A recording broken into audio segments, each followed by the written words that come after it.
कौन ब्रह्मा का पिता है, कौन विष्णु की माँ, शंकर का दादा कौन है, हमको दे बता।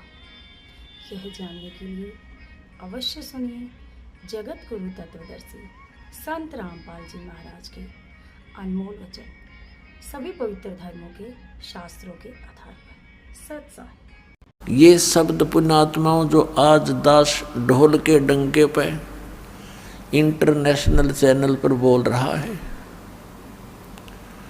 आज से अगर 20 वर्ष पहले भी ये बोल दिए जाते तो ये खड़दू उतरवा देते नकली संत और पंथ और ये नकली मंडलेश्वर गुरु ब्राह्मण। आज शिक्षा का हमें एक विशेष लाभ ये हुआ है कि हम अपने सदग्रंथों को पहचान रहे हैं। 600 वर्ष पहले परमात्मा ने ये सत्य बोला था, जिसका इतना बड़ा बॉन्डर बनवा दिया उन नकली गुरु और पीरों ने, ब्राह्मण और मंडलेश्वरों ने, कि कबीर झूठ बोलता है। ये क्या जाने सदग्रंथों के विषय में। और वो जो परमात्मा आज से 600 वर्ष पहले कहा करते थे, जो ज्ञान परमात्मा आज से 600 वर्ष पहले बताया करते थे, आज हमारे सभी सदग्रंथों में विद्यमान पाया। परमात्मा क्या कहा करते थे? धर्मदास ये जग बोरा ना, कोई न जाने पद निर्वाणा, यही कारण मैं कथा पसारा, जग से कहिए एक राम नियारा है। परमात्मा कहते थे, धर्मदास सुन अमर कहानी, अपनी महिमा हम आप बखानी। कि ये अमर कहानी सुन ले, हमने अपनी महिमा आप बतानी पड़ी। धर्मदास ये जग बोरा ना, कोई न जाने पद निर्वाणा, यही कारण मैं कथा पसारा, जग से कहिए राम नियारा। यही ज्ञान जग जीव सुनावो, सब जीवों का भरम नसावो। अब मैं तुमसे कहूँ चिताई, त्रिदेवन की उत्पत्ति बाई। कुछ संक्षेप कहूँ गहुराई, सब संशय तुम्हारे मिट जाई। भरम गए जग वेद पुराना, आदि राम का भेद न जाना। राम राम सब जगत बखाने, आदि राम कोई बिरला जाने। ज्ञानी सुने सो हृदय लगाई, मूर्ख सुने तो गम ना पाई। परमेश्वर कबीर साहिब जी कहा करते थे, आज से 600 वर्ष पहले परमात्मा ने ये ज्ञान अपनी प्यारी आत्मा धर्मदास साहिब जी को सुनाया था। आपको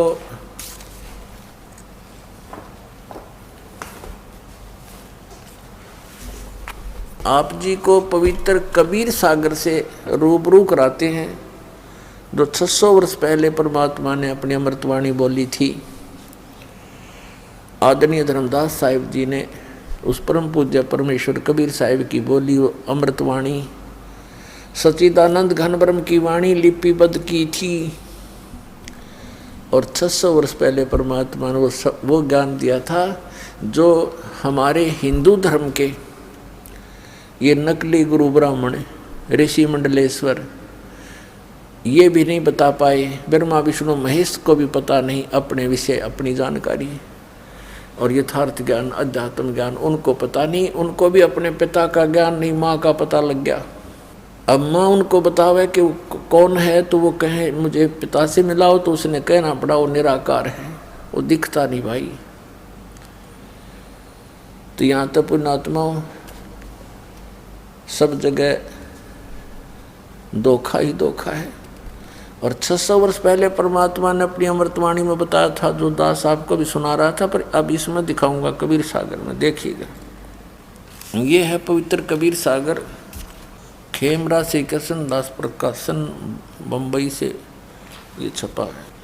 कबीर सागर ज्ञान सागर प्रथम खंड, कबीर पंथी भारत पथिक, स्वामी युगलानंद बिहारी द्वारा परिष्कृत, ये यहाँ से छपा है। मुद्रक एवं प्रकाशक हैं खेमरा श्री कृष्ण दास, अध्यक्ष वेंकटेश्वर प्रेस, खेमरा श्री कृष्ण दास मार्ग, मुंबई। ये है ज्ञान बोध सागर, ज्ञान बोध सागर, और 21 पृष्ठ इसका। धर्मदास ये जग बोराना, कोई न जाने पद निर्वाण। निर्वाण माने मोक्ष मार्ग, पद माने पद्धति, वे ऑफ वर्शिप, निर्वाण माने मोक्ष की। मोक्ष की विधि को कोई नहीं जानता। धर्मदास ये सारा संसार विचलित है और कोई ना जाने पद निर्वाणा। यही कारण मैं कथा पसारा, जग से कहिए वो राम नहीं आ रहा। ये कबीर पंथिया ने गड़बड़ कर रखी है अपनी अपनी सोच अनुसार। इन्होंने राम के स्थान पर नाम लिख दिया। तो पुण्यात्माओं, इस दास को परमात्मा ने इसीलिए नियुक्त किया है कि सच्चाई को ऊपर लाएं, सदग्रंथों को ढंग से समझें। यही कारण मैं कथा पसारा, जग से कहिए वो राम नियारा। यही ज्ञान जग जीव सुनावो, सब जीवों का भरम नसावो। परमेश्वर कबीर जी कह रहे हैं अपनी प्यारी आत्मा धर्मदास जी को कि यही ज्ञान जो मैं तुझे सुनाने जा रहा हूँ, सब जीवों को बताना। जो ज्ञान मैं सुनाने जा रहा हूँ वो सभी जीवों को बता देना। क्या? अब मैं तुमसे कहूँ चिताई, तेरे देवन की उत्पत्ति भाई। अब मैं तुमसे इन तुम्हारे तीनों देवताओं की, श्री ब्रह्मा जी, श्री विष्णु, श्री शिव जी की उत्पत्ति यानी जन्म बताता हूँ कैसे हुआ। कुछ संक्षेप कहूँ गहुराई, सब संशय तुमरे मिट जाई।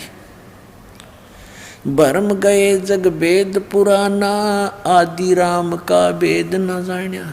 आदि राम, राम राम सब जगत बखाने, आदि राम कोई बिरला जाने। अब देखो इन्होंने कोशिश की है मिलावट करने की, काट पीट करने की, और यहाँ स्पष्ट है। देखो, राम राम सब जगत बखाने। राम राम तो सब कहते हैं, पर आदि यहाँ राम होना चाहिए था। आदि राम जो सबसे पुरातन परमात्मा है, उसके विषय में कोई बरला ही जानता है। भरम गए जग वेद पुराना, आदि राम का वेद न जाना। ये नाम गलत लिखा है, यहाँ भी राम आना चाहिए था। अब जो कथा मैं सुनाने जा रहा हूँ, बुद्धिमान व्यक्ति तो हृदय से लगाएंगे। जो अच्छी आत्माएं होंगी वो तो सुनेंगी प्रेमतः, और मूर्ख होंगे वो सुनेंगे नहीं। अब क्या बताते हैं परमात्मा के जो कथा, जो ज्ञान ब्रह्मा विष्णु महेश जी की उत्पत्ति और सृष्टि रचना कैसे हुई, इसको बुद्धिमान व्यक्ति प्रमाणों को देखकर तो तुरंत मान जाएंगे, और मूर्ख हैं रूढ़िवादी वो फिर मानने नहीं, उनका बात समझ में आवे को नहीं। क्या बताते हैं? अब मैं तुमसे कहूँ चिताई, तेरे देवन की उत्पत्ति भाई। ज्ञानी सुने सो हृदय लगाई, मूर्ख सुने तो गम ना पाई। गम माने उसका समझ में ना आवे। अब माँ अष्टंगी पिता निरंजन, ये जमदारुण वंशन अंजन। पहले कीन निरंजन राई, पीछे से माया उपजाई। माया रूप देख अति शोभा, देव निरंजन तन मन लोभा। कामदेव धर्मराय सताए, देवी को तुरंत दर खाए। पेट से देवी करी पुकारी, हे साहेब मोह करो उबारी। टेर सुनी सतगुरु ता आए, अष्टंगी के बंद छुड़वाए। इस काल भगवान ने दुर्गा के साथ दुर्व्यवहार करना चाहा था, इसने सूक्ष्म रूप बनाया और काल ने मुंह खोल रखा था इस ज्योति निरंजन ने बदतमीजी से, वो उसके मुख के माध्यम से पेट में चलेगी। एक सिद्धि होती है लघु दीर्घ हो जाना, छोटे से छोटा हो जाना, अदृश्य हो जाना और बहुत बड़ा आकार बना लेना, विराट टाइप। तो क्या कहते हैं, टेर सुनी तहाँ हम आए, परमात्मा कहते हैं हम वहाँ गए। फिर यहाँ सतगुरु लिखा है, ये कबीर पंथियों ने थोड़ी गड़बड़ी सी कर रखी है इसमें। और अष्टंगी के बंध छुड़वाए धर्मराय को। अब देखो 22 पृष्ठ पे, धर्मराय को हिकमत की, दीन आगत लिखे, हिकमत की ना नख रेखा से भग कर लीना। धर्मराय करे भोग बिलासा, माया को रही तब आशा। 3 पुत्र अष्टंगी जाए, ब्रह्मा विष्णु शिव नाम धराए। 3 देव विस्तार चलावे, इनमें ये जग धोखा खावे। दुर्गा को फिर गर्भ रहा, कहते हैं धर्मराय किन्ने भोग विलासा, माया को रही तब आशा। और 3 पुत्र अष्टंगी जाए, ब्रह्मा विष्णु शिव नाम धराए। 3 पुत्र 3 देव विस्तार चलावे, इनमें यो जग धोखा खावे। ये काल के तीनों पुत्र हैं, श्री ब्रह्मा, श्री विष्णु, श्री शिव जी। और इन्हीं की पूजा में ये सारा संसार धोखा खा रहा है। पुरुष गम कैसे कोई पावे, काल निरंजन जग भरमावे। 3 लोक अपने सुत दीन्या, सोन निरंजन बासालीन्या। अलख निरंजन सोन ठिकाना, ब्रह्मा विष्णु शिव भेद न जान्या। 3 देव सो उसको ध्यावे, निरंजन का वो पार न पावे। अलख निरंजन बड़ा बटपारा, 3 लोक जीव करे आहारा। बटपारा माने बड़ा ठग है ये, 3 लोक के जीवों को खाता है। ब्रह्मा विष्णु महेश को भी पता नहीं वो कहाँ रहता है, और ब्रह्मा विष्णु महेश को भी खाता है, इनकी भी जन्म मृत्यु होती है। ब्रह्मा विष्णु शिव नहीं बचाए, सकल खाए पुन दूर उड़ाए। तिनके सुत हैं तीनों देवा, आंधर जीव करते हैं सेवा है। कबीर परमात्मा कहते हैं इस काल के और दुर्गा के ये 3 पुत्र हैं, ये तीनों देवता और ये अंधे ज्ञानहीन जीव इन्हीं की पूजा में लगे हुए हैं। अकाल पुरुष का हो नहीं चीन्या, काल पाए सभी गए लीना। इस काल की पूजा ब्रह्म ब्रह्म करके सब करने लगे। अकाल जो काल नहीं है उसकी पूजा उसको किसी ने नहीं खोजा। 3 देव और असुर अवतारा, ताको भजे सकल संसारा। गुण तीनों का ये विस्तारा, धर्मदास मैं कहूँ पुकारा। गुण तीनों की भक्ति में ये भूल पड़ो संसारे, कह कबीर निज नाम बिना कैसे उतरो पार। अपने आत्मा ये ज्ञान परमात्मा ने, कबीर परमेश्वर जी ने 600 वर्ष पूर्व हमें दिया था।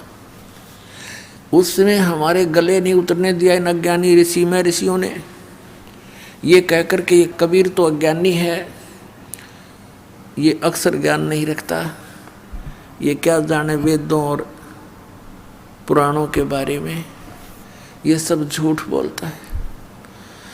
तो परमात्मा कहा करते, निरंजन धन तेरा दरबार, निरंजन धन तेरा दरबार, जहाँ पर तनिक ना न्याय विचार। वैसा उड़ मुल मुल खासा, गल मोतियों के आर। वैसा उड़ मुल मुल खासा, गल मोतियों के आर। पतिव्रता को मिले न खादी, ये सूखा नरस आहार। निरंजन धन तेरा दरबार, निरंजन धन तेरा दरबार जहाँ पर तनिक ना न्याय विचार। पाखंडी की पूजा जग में संत को कहें लबाड़। पाखंडी की पूजा जग में संत को कहें लबाड़। अज्ञानी को परम विवेकी, ज्ञानी को मूढ़ गंवार निरंजन। धन तेरा दरबार निरंजन, धन तेरा दरबार जहाँ पर तनिक न न्याय विचार। कह कबीर सुनो भाई साधो, यहाँ सब उल्टा व्यवहार। कह कबीर सुनो भाई साधो, यहाँ सब उल्टा व्यवहार। सच्चों को तो ये झूठा बतावें, इन झूठों का एतबार निरंजन। धन तेरा दरबार निरंजन, धन तेरा दरबार जहाँ पर तनिक ना न्याय विचार। अब परमात्मा ये कहा करते थे कि इन पाखंडिया की पूजा जग में,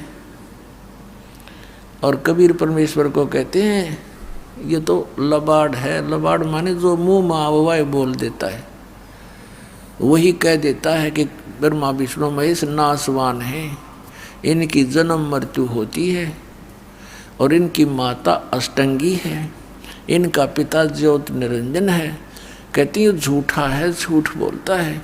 ये सदग्रंथों पुराणों को क्या जाने, क्योंकि ये संस्कृत भाषा में लिखे हैं और संस्कृत भाषा के पढ़ने का अधिकारी केवल एक ब्राह्मण वर्ग होता था। यही ऋषि होते थे, यही मैं ऋषि होते थे, मैं ऋषि दानंद जैसे नकली। और इन्होंने भट्ठा बैठा दिया। कबीर परमेश्वर 600 वर्ष पहले प्रयत्न करके गए थे, आज हम सभी सुखी हो जाते। एक भगवान होता, एक ज्ञान होता, एक ही भक्ति होती, अपनी भक्ति करके हम अपने सतलोक में चले जाते। आने वाली पीढ़ियां अभी भक्ति करके सुखी हो करके सतलोक चले जाते। तो ये तो एक यूनिवर्सिटी है ये पृथ्वी, समझो दूसरे शब्दों में। और मानव शरीर प्राप्त प्राणी इसमें प्रवेश पाए हुए हैं। तो इस यूनिवर्सिटी यानी विद्यालय में, महाविद्यालय में हमने अपनी ट्रेनिंग भक्ति, अपनी शिक्षा प्राप्त करके डिग्री प्राप्त करी और गए। अब नौकरी मिल लगी सतलोक में। अब यहाँ जिन्होंने ब्रह्म तक की पूजा की वो ब्रह्म लोक में जाकर नौकरी प्राप्त कर ली, वहाँ इनको पद मिल गया। जिन्होंने ब्रह्मा विष्णु महेश की सतर की भक्ति की वो ब्रह्मा विष्णु महेश जी के लोक में चले गए। और इनके लोकों में गए हुए प्राणी फिर पुनर्जन्म को प्राप्त होते हैं। ब्रह्मा विष्णु महेश की जी की भी जन्म मृत्यु होती है। ब्रह्म लोक में गए हुए प्राणी भी जन्म मृत्यु में आते हैं। तो हमने अब ये कौन सी ट्रेनिंग करनी है कि जहाँ जाने के बाद फिर लौट कर कभी संसार में नहीं आते। हमने वो साधना करनी है। उसके लिए कौन इष्ट है?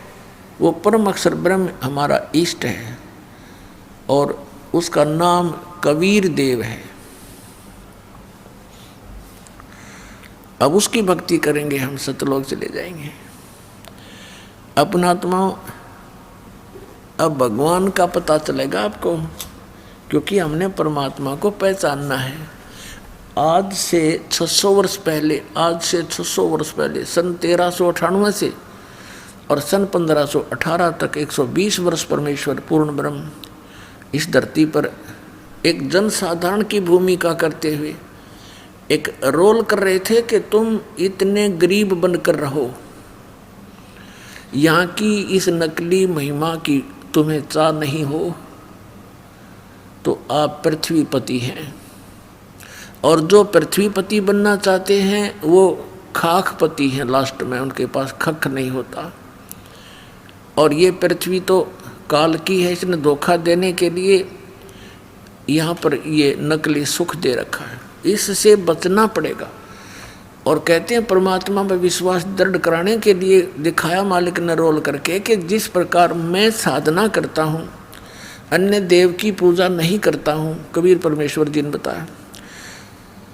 और कोठी बंगले भी मेरे पास नहीं, मेरा कोई व्यापार बिजनेस नहीं, कपड़ा बुनकर कति निर्धन व्यक्ति जैसा एक आचरण किया। हमें विश्वास दृढ़ कराने के लिए कि घना धन भी आवश्यक नहीं। कोई नहीं सोचा घना धन हो, घना दान कर दूं, इसीलिए मैं मोक्ष प्राप्ति कर लूँगा, फिर तो गरीबों का नंबर आता ही नहीं। लेकिन ऐसा भी नहीं है कि दान करने वाले या घने धनी लोग भी पार ना होंगे। आत्मा निर्मल हो और समर्पित हो परमात्मा पर, दोनों पार तो मोक्ष भक्ति ने करना है, और भक्ति के साथ साथ मर्यादा अनिवार्य है। तो परमात्मा ने यही बताना चाहा था कि ये माया अच्छी नहीं। टोटे में भक्ति करे, सोए सही सपूत, ये मायाधारी मस्करे ना जाने कितने जालिए ऊत। यानी सपूत तो वह जो दारिद्र हो और भक्ति भगवान की करे। राम नाम का धन जिसके पास हो गया वो तो पृथ्वीपति है। कबीर साहब कहते हैं, कबीर सब जग निर्धना, धनवंता ना कोई, धनवंता सो जानिए जिस पे राम नाम धन होवे। तो हमारे पास राम नाम धन होना चाहिए। राम नाम कौन सा? नकली नामों से जाप करने से राम नाम संग्रह नहीं होगा, वो धन संग्रहित नहीं होगा। ओरिजिनल नाम हो, पूर्ण गुरु हो, पूर्ण परमात्मा की शरण हो, तब हमारा राम नाम का धन इकट्ठा होगा। परमात्मा ने 600 वर्ष पहले कहा था, अब मैं तुमसे कहूँ चिताई, तेरे देवन की उत्पत्ति बाई। तेरे ब्रह्मा विष्णु में इसका जन्म बता दूं। माँ अष्टंगी पिता निरंजन, ये जमदारू वर्षन अंजन। पहले कीन निरंजन राई, पीछे से माया उपजाई। माया रूप देख अति शोभा, देव निरंजन तन मन लोभा। कामदेव धर्मराय सताए, देवी को तुरंत धर खाए। फिर क्या बताते हैं कि 3 पुत्र अष्टंगी जाए और ब्रह्मा विष्णु शिव नाम धराए। 600 वर्ष पहले मालिक ने बोल रखी ये वाणी आपके रूबरू कराई, आज की लिखी हुई नहीं और आज की कोई मनगढ़ंत कहानी नहीं पुण्यात्माओं। तो अब हम पहचानेंगे अपने भगवान को कि वो परमात्मा थे जिन पुराणों को हमारे हिंदू धर्म के गुरु नहीं जान सके। ये नकली और परमात्मा का विरोध करा दिया उस समय, ऐसा जालिम विरोध करा दिया कबीर भगवान का इन नकलियों ने, क्योंकि हम अशिक्षित थे और इनको वेदों और पुराणों के ज्ञाता माना करते थे। इन खख नहीं आवा था वेदों और पुराणों का। उस परमात्मा को उबड़ते हुए तेल के कढ़ाई में डलवा दिया इन लोगों ने, सरसों का तेल उबलवा के, और चारों तरफ से दबाव दे दिया राजा पर।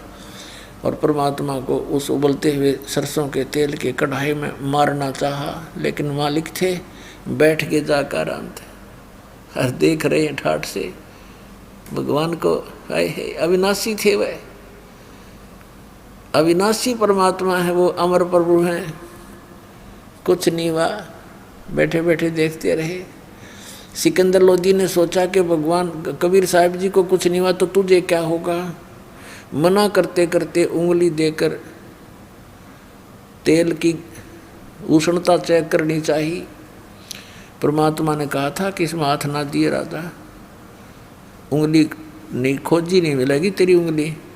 क्योंकि शेख तकी जो सिकंदर लोधी के धार्मिक गुरु थे वो महान दुष्ट था, उसने कह दिया कि ये जादू तंत्र जानता है, इसने तेल की तासीर ठंडी कर दी, ये उबलता उबलता नजर आ रहा, ये उष्णता नहीं रही। तो सिकंदर लोधी ने सोचा ला मैं उंगली देकर चेक कर दूं थोड़ी सी, फिर निकाल लूंगा जल्दी सी। अब जो ही सिकंदर लोधी ने उंगली डाली, जितनी उंगली उस उबलते हुए सरसों के तेल में गई थी उतनी उंगली चढ़ करके और कट के अलग होगी। राजा बेहोश हो गया। जब परमात्मा बाहर आए, वो पहले तो छींटे छाटे मार कर जीवित किया पानी के ठंडे पानी से, तो होश में आते ही फिर वो पीड़ा घनी थी, फिर बेहोश हो गया। फिर दोबारा सचेत किया, परमात्मा ने पकड़ के वो उंगली पूरी कर दी, कटी हुई नहीं रही। बोलो सतगुरुदेव।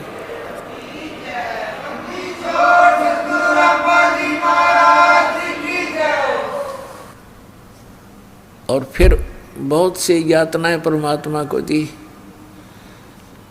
और कारण क्या था कि वो सत्य कहा करते थे, और वही सत्य जो परमात्मा 600 वर्ष कहा करते थे आज इस दास की सेवा दे दी। वही सच्ची बात बताने की। दास के साथ भी इन्होंने कैसा कर तुड़वाया, नकलियों ने क्रोथा कांड करवा दिया झूठ बोल के। ऐसे निर्मल ज्ञान को बता के वहाँ तो बकवाद करते हैं। इस पृथ्वी पर ऐसा शुभ समागम नहीं है, और इसको ये बकवाद बतावे थे। पुण्यात्माओं, समर्थ हमारे साथ है। ऐसा कहर तोड़ा, इतनी झूठ बोली, इतनी बकवाद गढ़ दी। यदि मालिक साथ ना होते हमारा नामो निशान नहीं मिलता। समर्थ साथ है, उनका किया, उनका चलाया हुआ ये मार्ग है। इस मार्ग में, परमात्मा के मार्ग में जो अवरोध पैदा करता है वो अंधा गधा है। एक अंधा गधा था, रेल की पटड़ी पर खड़ा बेचारा, उधर से गाड़ी आ रही थी। अंधे गधे ने सोचा तुझे कोई छेड़छाड़ करने के लिए आ रहा है। जिधर से गाड़ी आने की आहट आ रही थी उसी तरफ उसने अपने पिछले पैर कर दिए और तैयारी पकड़ ली कि ये मुझे डिस्टर्ब करने वाला निकट आएगा तो दोनों दुलत्ती मारूंगा। तैयार कर ली। अंधा खड़ा आप रेल के मार्ग में और बताओ कि मुझे डिस्टर्ब करने कौन आ रहा है। तो ट्रेन ने तो आना ही था। और अंधे गधे ने दोनों लात मारी, उठा के पटक दिया, दूर पड़ा जाके। तो इन अंधे गधे हैं जो इस मार्ग में अवरोध पैदा करेंगे, वो इंसान नहीं शैतान है। अंत में उनका उस गधे वाला ही हाल करेगा भगवान। तो पुण्यात्माओं, वही ज्ञान जो भगवान बताया करते थे आज उन्हीं का दिया हुआ दास पे मेर करी दाता ने के बेटा खोज ले इन सदग्रंथों के खजाने में। जो मैंने बोले वचन सारे सच्चे पाएंगे। वेद कतेब झूठे ना भाई, झूठे हैं जो समझे नाही। आदरणीय धर्मदास साहिब जी को परमात्मा जिंदा महात्मा के रूप में मथुरा में मिले थे। वो वहाँ पूजा पाठ करने गया हुआ था तीर्थ यात्रा पे। बहुत सा ज्ञान दिया। फिर परमात्मा ने अपना गवाह बनाना था, सचखंड लेकर गए, सतलोक में लेकर गए, जैसे आदरणीय नानक साहिब जी को लेकर गए जिंदा महात्मा के रूप में। बेई नदी से आदरणीय गरीबदास साहिब जी को ले गए, खेतों में गऊ चरा रहे थे, 10 वर्ष के बालक थे, जिंदा महात्मा के रूप में वहाँ आए और उनको लेकर के सचखंड सतलोक गए। फिर वापस छोड़ दिया इन सभी महापुरुषों को। जब धर्मदास जी वापस आए, पहले वो भले परमात्मा से ज्ञान सुना भी करते थे, लेकिन अंदर जगह ना बन रही थी, क्योंकि ये कथा सुनाने वाले एक कबीर परमेश्वर, भ्रमित करने वाले करोड़ों। तो धर्मदास जी पहले भी यही सोचा करते थे कि शायद वेदों में, किताबों में, पुराणों में जो लिखा वो सच्चा ही होगा, जो ये ब्राह्मण गुरु और ऋषि मंडलेश्वर बता रहे हैं। जब आंखों देखा ऊपर सारा कुछ कि ब्रह्मा विष्णु महेश की सती थी, क्या है ये तो जन्म मृत्यु होती है, उनसे वार्ता कराई भगवान ने ले जा करके उनसे। जैसे आदरणीय नानक साहिब जी मर्दाना और बाला को साथ लेकर के ऊपर के लोकों में जहाँ तक ये पहुँच सकते थे वहाँ तक गए, उनसे वार्ता की और उनके सामने करवाई ताकि ये समझ सकें कि सच्चाई क्या है। तो ऐसे ही धर्मदास जी को सब ब्रह्मांड तक दिखाकर तीसरे दिन वापस छोड़ा था। फिर धर्मदास जी ने कहा था, हे परमात्मा, इसका मतलब तो ये सिद्ध है कि वेद और कतेब झूठे हैं जो उनमें लिखा है कि ब्रह्मा विष्णु महेश सर्वेश्वर हैं। वेदों में ब्रह्मा विष्णु महेश को सर्वशक्तिमान बताया है, अजर व अमर बताया है। तो परमात्मा ने कहा, वेद कतेब झूठे नहीं भाई, झूठे हैं ये समझे ना ही। ये झूठ बोलना है कि वेदों में ब्रह्मा विष्णु महेश सर्वशक्तिमान है।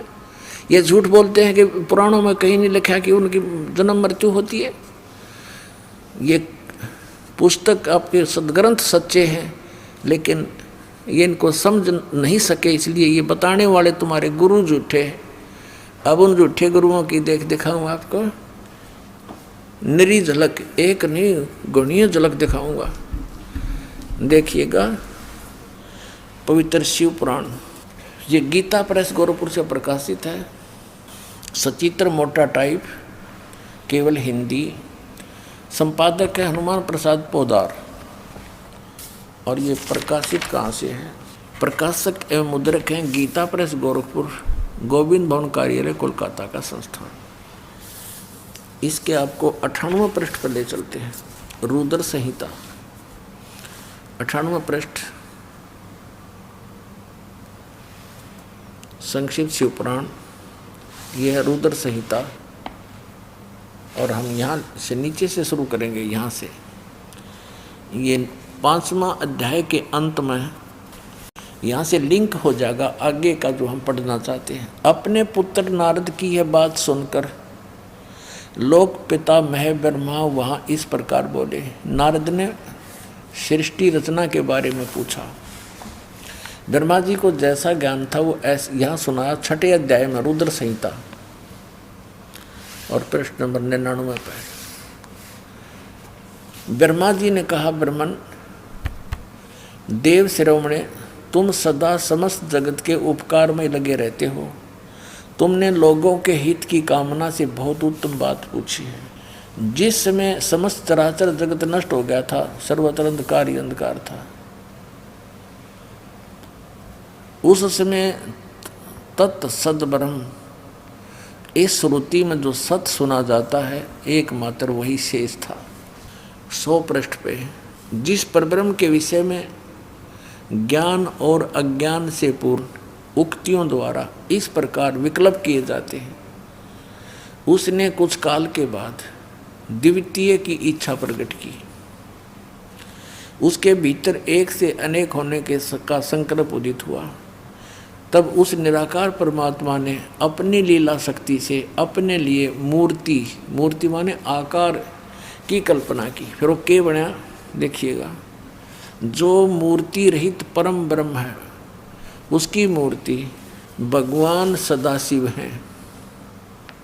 ये सदाशिव कौन है? ये काल है, आगे पता लगेगा। ये ब्रह्म है, ब्रह्मा विष्णु महेश का पिता है।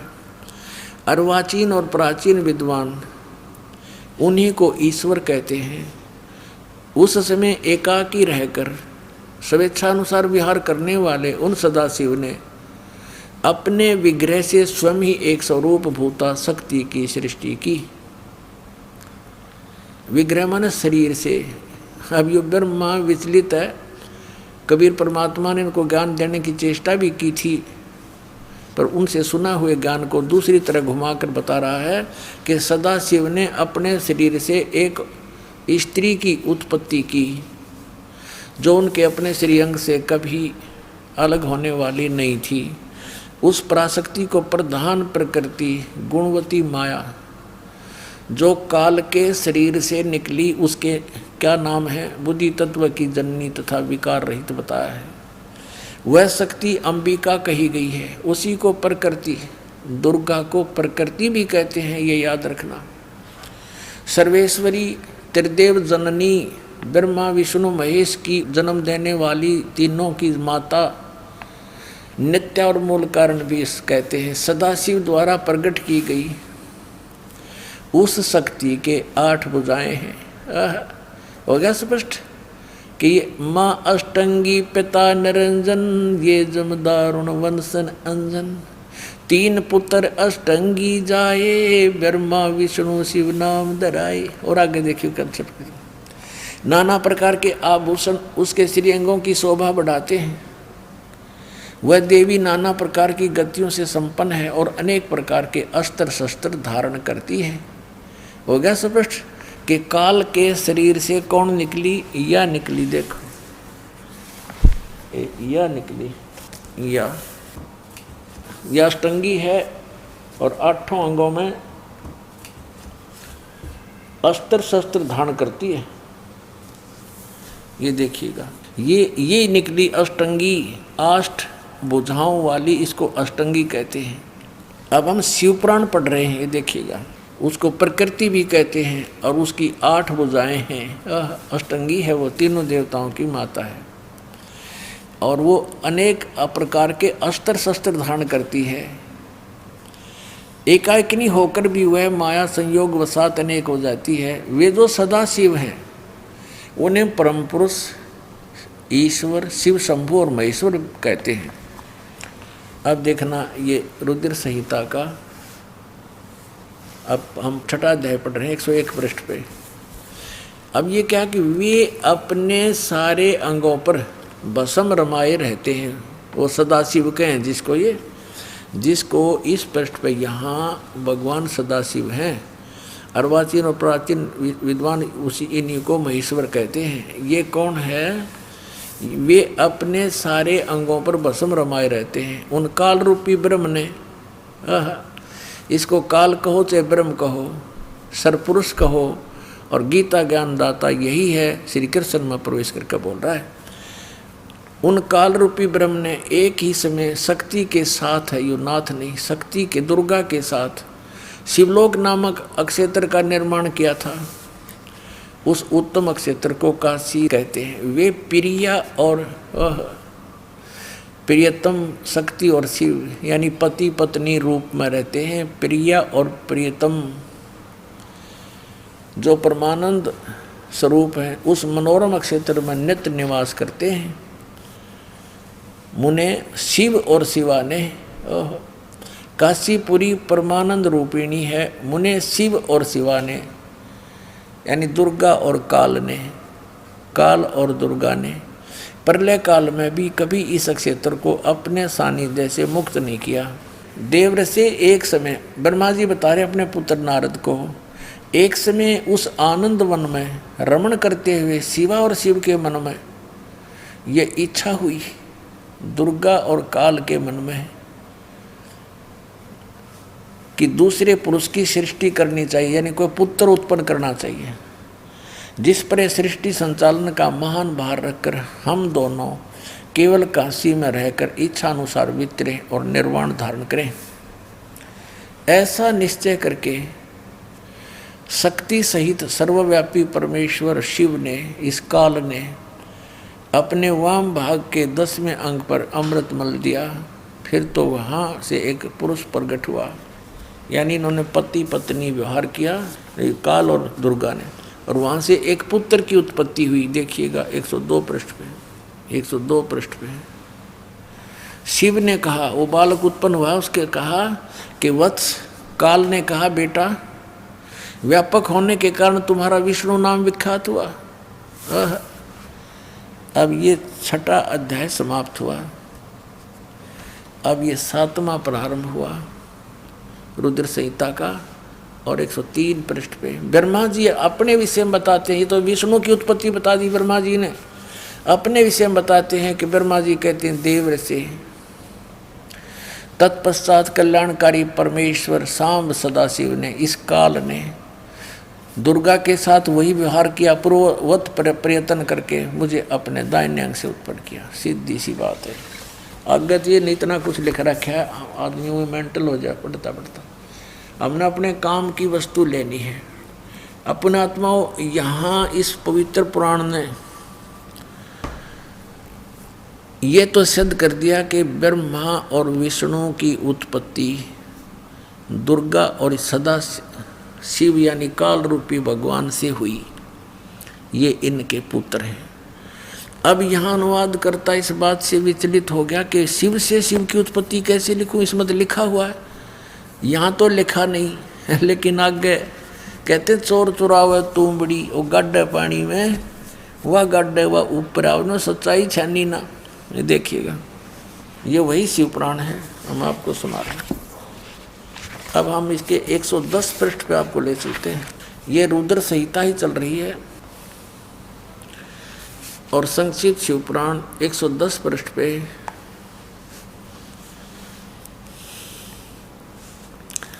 यह लिखा कि इस प्रकार ब्रह्मा विष्णु और रुद्र इन 3 देवताओं में गुण हैं, परंतु शिव ये काल, ये इनसे न्यारा कहा गया, गुणातीत माने गए हैं, इनसे भिन्न है।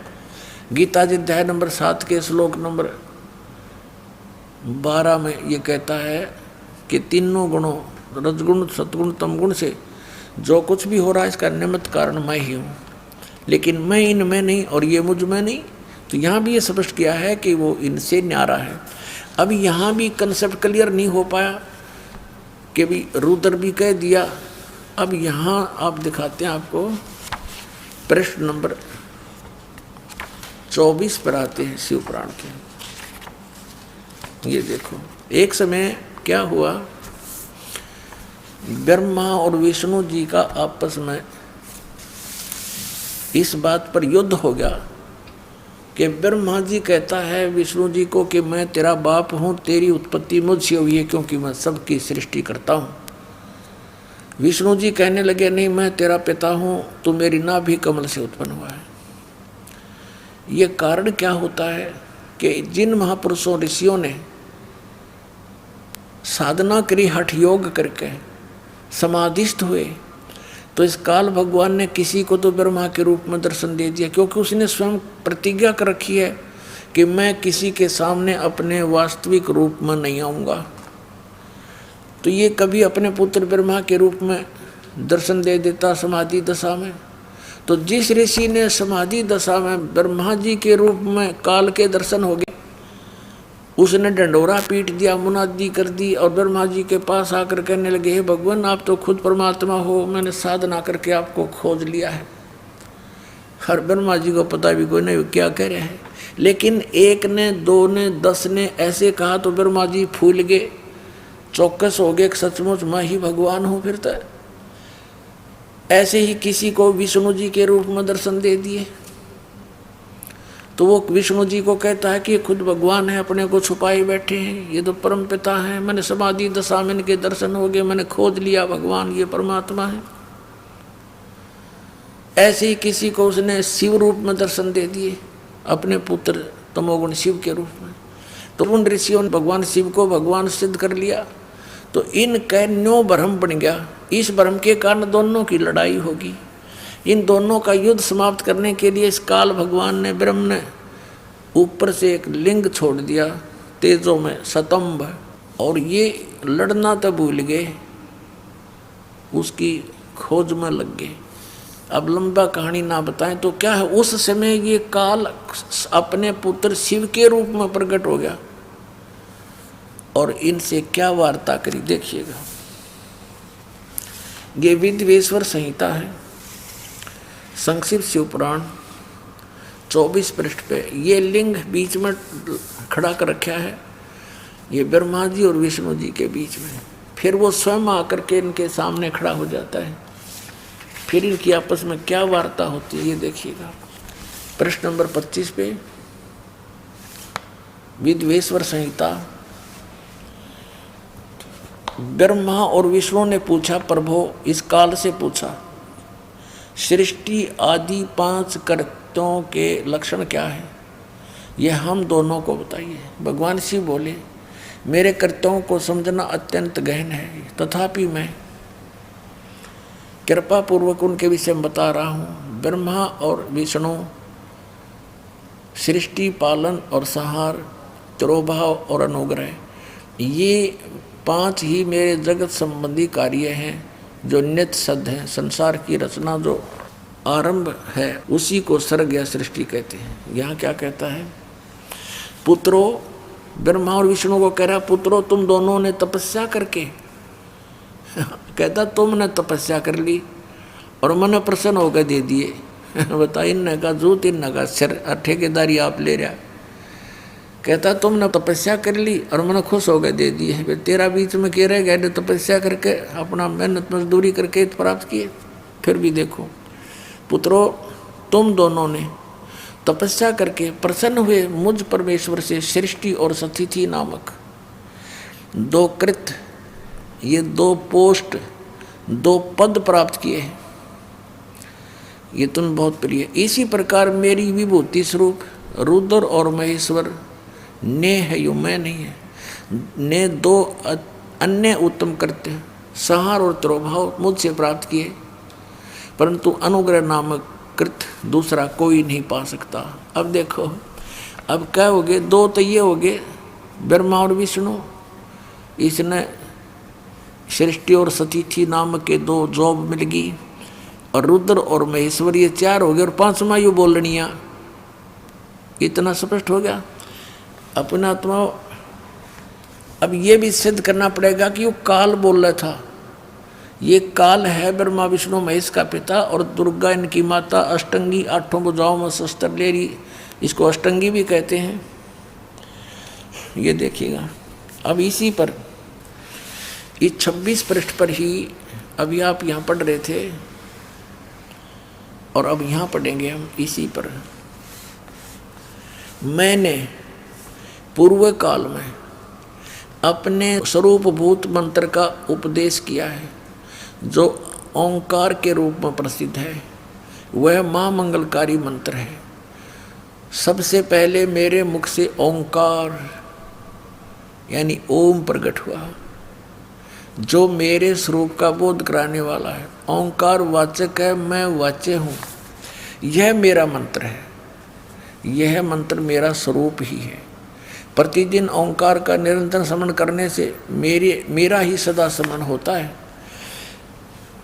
मेरे उत्तरवर्ती मुख से अकार का, पश्चिम मुख से उकार का, दक्षिण मुख से मकार का, यानी ए, ऊ और मैं, जिससे ये ओम बनता है, और पूर्ववर्ती मुख से बिंदु।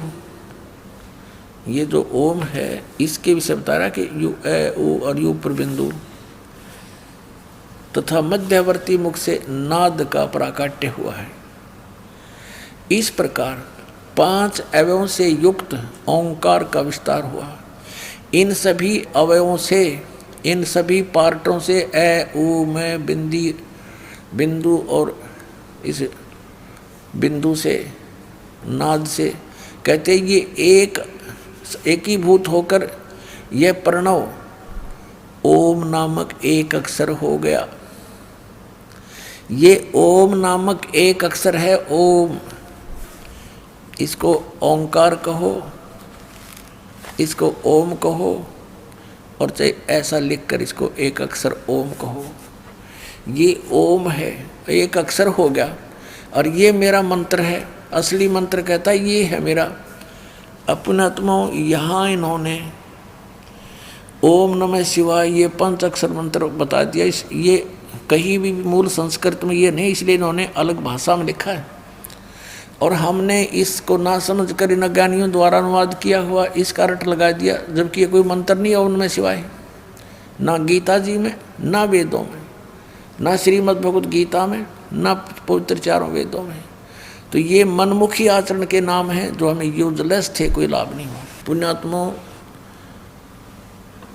परमात्मा ने जो 600 वर्ष पहले ज्ञान दिया था, आज वही ज्ञान हमारे सदग्रंथों में विद्यमान है। तो भगवान कौन है? Kabir is God, Kabir is God. उस परमात्मा को जिसको ये निरक्षर बताए थे, ये अक्षर नहीं जानता, शिक्षा नहीं जानता, ये क्या जाने वेदों के बारे में। 600 वर्ष पहले मालिक ने बोला था, इन पुराणों ने स्पष्ट कर दिया, और परमात्मा ने ये भी कंसेप्ट क्लियर कर दिया था, धर्मदास ये वेद किताब झूठे नहीं है, पुराण झूठी नहीं है। झूठे तो ये हैं जो इनको समझ ना रहे, बकवाद गढ़ने लग रहे, अज्ञानी है सारे, काल ने इनकी बुद्धि बांध रखी है, रोज पढ़ने समझ में आती नहीं। ये तो परमात्मा ने दया करी पुण्यात्माओं अपने पे है, और ये अनमोल रत्न अपने हाथ लग गया, गरीब की इसने छोड़ रहे हम, एक तो मुश्किल तो दाव लग गया। श्रीमद् भगवत गीता अध्याय नंबर 8 के श्लोक नंबर 13 में गीता ज्ञानदाता कहता है कि ओम इति एकाक्षरम ब्रह्म व्यवहारन मामनुसमरण ये प्रयाति तजंदेहम स याति परमाम गतिम। गीता ज्ञानदाता श्री कृष्ण जी में प्रवेश करके ये काल बोल रहा है कि मुझ ब्रह्म का, ये ब्रह्म बोल रहा है, मुझ ब्रह्म का ओम इति एकाक्षरम, ये केवल यह एक ओम अक्षर है। व्यवहारण माने उच्चारण करके, अनुसमरण माने समरण करण का, और ये प्रयाति तजंदेहम, जो ओम नाम का जाप करता हुआ शरीर त्याग कर जाता है, सयाति परमाम गतिम, वह परम गति को प्राप्त होता है। अब पुण्यात्माओं, अब परमात्मा कौन है? कबीर। और कबीर कौन है? वो परम पूज्य परमात्मा जो जुलाहा धारण की भूमिका करके 120 वर्ष तक इस पृथ्वी पर रहे और काशी के अंदर प्रगट रहे, सह शरीर आए थे, सह शरीर चले गए थे। अब आपको थोड़ी झलक दिखाता हूँ, ये देखिएगा। श्रीमद् भगवत गीता, जयदयाल गोविंद का इसके अनुवादक हैं और गीता प्रेस गोरखपुर से प्रकाशित है, 8वां अध्याय। ये श्लोक नंबर 13। ओम इति एकाक्षरम ब्रह्म व्यवहारन माम अनुसमरण ये प्रयाति तजंदेहम स याति परमाम गतिम। माम ब्रह्म, मुझ ब्रह्म का, ओम इति एकाक्षरम, ओम यह एक अक्षर है, माम ब्रह्म का, व्यवहारन यानी उच्चारण करके, अनुसमन समन करता हुआ, ये प्रयाति तजंदेहम, जो शरीर त्याग कर जाता हुआ, इसका सेवन करता हुआ और जाता है, स याति परमाम गतिम, वो परम गति को प्राप्त होता। कौन सी परम गति से? ओम नाम के जाप से जो लाभ होना है वो क्या है? ब्रह्म गति, वो ब्रह्मलोक प्राप्ति है। और ब्रह्मलोक में गए हुए प्राणी भी जन्म मृत्यु में रहते हैं। ये देखिएगा 8वें अध्याय का, ब्रह्मलोक में गए हुए प्राणी भी पुनर्वृत्ति में है। यहाँ लिखा है कि अर्जुन ब्रह्मलोक पर्यंत, यानी ब्रह्मलोक में गए हुए सब तक, या ब्रह्मलोक तक सभी लोग पुनरावृत्ति में हैं। वहाँ गए, इन पुनरावृत्ति का ये शटार लगा के उन्होंने नीचे विवेचन किया है, अर्थात जिनको प्राप्त होकर पीछे संसार में आना पड़े ऐसे।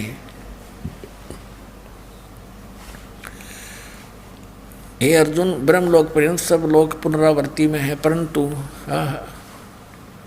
कौनते मुझको प्राप्त होकर पुनर्जन्म नहीं होता। ये अनुवाद गलत कर दिया इन्होंने, क्योंकि उनकी बुद्धि कमजोर थी। इसका अर्थ है कि अर्जुन, ब्रह्मलोक तक सभी लोग पुनरावृत्ति में है, वहाँ गए प्राणी भी वापस आते हैं, जन्म मृत्यु में आते हैं। और नैविद्यते, विद्य माने जानना भी होता है। इस अक्षर का एक ही अर्थ नहीं होता विद्य, विद्य धातु है विद्या, जानना। जो ये नहीं जानते तो मुझे माम उपेत तू, मुझे प्राप्त होकर भी हे अर्जुन कुंती पुत्र उनका पुनर्जन्म होता है। यदि हम इसका ये इन वाला अर्थ करें तो फिर देखिएगा पुण्यात्मा, अध्याय नंबर 4 के और श्लोक नंबर 5 और 9 में, गीता अध्याय नंबर 2 के श्लोक नंबर 12 में और अध्याय नंबर 10 के श्लोक नंबर 2 में स्पष्ट क्या कि अर्जुन तेरे और मेरे बहुत जन्म हो चुके, तू नहीं जानता मैं जानता हूँ। तो फिर ये कहना कि मुझे प्राप्त होकर उनकी जन्म मृत्यु नहीं होती, ये अनुवाद गलत है। ये देखिएगा अध्याय नंबर 4 का और श्लोक नंबर ये 5 है, यहाँ से शुरू होता है। बहुनानी यहाँ से पढ़ेंगे। हे प्रणतम अर्जुन, मेरे और तेरे बहुत से जन्म हो चुके हैं, उन सबको तू नहीं जानता, मैं जानता हूँ। सीधा हो गया कि मेरे और तेरे बहुत से जन्म हो चुके हैं, इसका मतलब ये नासवान है। फिर 9 में यही 8वें अध्याय का 9वां श्लोक यहाँ पर है। अर्जुन, मेरे जन्म और कर्म दिव्य अर्थात निर्मल और अलौकिक हैं। दिव्य हैं, अलौकिक हैं। इस प्रकार जो मनुष्य तत्व से जानता है, जानने वाला शरीर को त्याग कर फिर जन्म को नहीं प्राप्त होता, किंतु मुझे ही प्राप्त होता है। अब यहाँ भी इन्होंने अपने हिसाब से बताया कि उनका पुनर्जन्म होता है। अब यहाँ स्पष्ट कह रहा है कि मेरे और तेरे बहुत जन्म हो चुके हैं, तो नहीं जानता, मेरे जन्म और कर्म दिव्य हैं। और दूसरे अध्याय के 12वें श्लोक में ये देखिएगा, अध्याय नंबर 2 का और श्लोक नंबर 12, न तो ऐसा ही है कि मैं किसी काल में नहीं था, अथवा तू नहीं था, अथवा ये राजा लोग नहीं थे जो सेना सामने खड़ी है, और न ही ऐसा ही है कि इससे आगे हम सब नहीं रहेंगे। कहने का भाव यह है कि तू ये ना सोचे कि अर्जुन तू और मैं अभी वर्तमान में ही जन्मे हैं, हम और ये सामने सैनिक ये राजा लोग पहले भी थे और आगे भी जन्म होगा। इसे सिद्ध हो गया कि गीता ज्ञानदाता की जन्म मृत्यु होती है, स्वयं स्वीकारा है। संत रामपाल जी महाराज से जुड़े रहने के लिए God is one, Kabir is God channel को सब्सक्राइब करें। सत साहिब, सत साहिब।